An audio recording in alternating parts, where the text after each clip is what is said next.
నాకు తెలిసి నా తమ్ముడు వయసు ఉంటుంది. ఓ తమ్ముడు మాట్లాడాడు. ఆ తమ్ముడు చెప్తున్నాను, నిన్న హుందాగా మా అధ్యక్షులు వారు పవన్ కళ్యాణ్ గారు,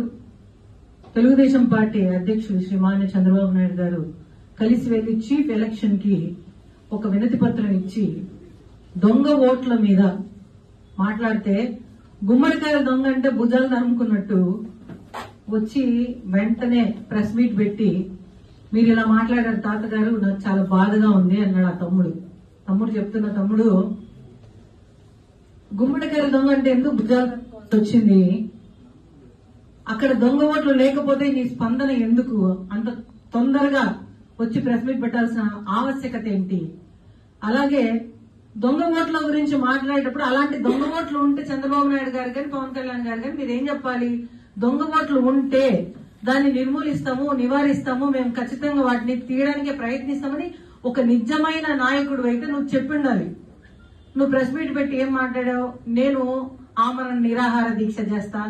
దేనికి చేస్తావు, ఆమరణ నిరాహార దీక్ష ఎందుకు చేయాలి, ఇంకో కొందరు దొంగోట్లను కలుపుకుంటాము లేకుంటే లేదని ఆమరణ నిరాహార దీక్ష చేస్తావా, కాదు తమ్ముడు ఎందుకు చేయాలనుకుంటున్నావు నువ్వు అది కొంచెం క్లియర్ గా చెప్పు.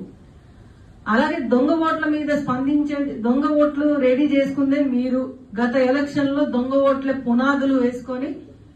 దాన్ని ఎంతో అద్భుతంగా మేము ఎన్నో కానుకలు ఇచ్చామంటున్నాను నిన్న ప్రెస్ మీట్ లో. ఎవరిమ్మన్నారు కానుకలు, ఎవడబ్బా సొత్తు పంచుతున్నారు మీరంతా, కానుకలు ఎవరివి, నిన్నంతా కుక్కర్లన్నీ ఎందుకు పంచారు మీరు, అసలు చంద్రగిరి నియోజకవర్గంలో కుక్కర్ల పంపిణీ ఎందుకు జరిగింది, ఎలక్షన్ ముందు ఇవన్నీ స్టంట్లు కాదా, ఇవన్నిటి మీద పూర్తి అవగాహనతో బయటికి రా, లేదంటే నీకు టికెట్ ఇచ్చి తప్పు చేశాడు జగన్మోహన్ రెడ్డి,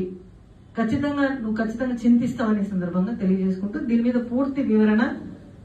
శ్రీ దేవర మనోహర్ గారు చంద్రగిరి చెట్టు గారు మాట్లాడుతారు.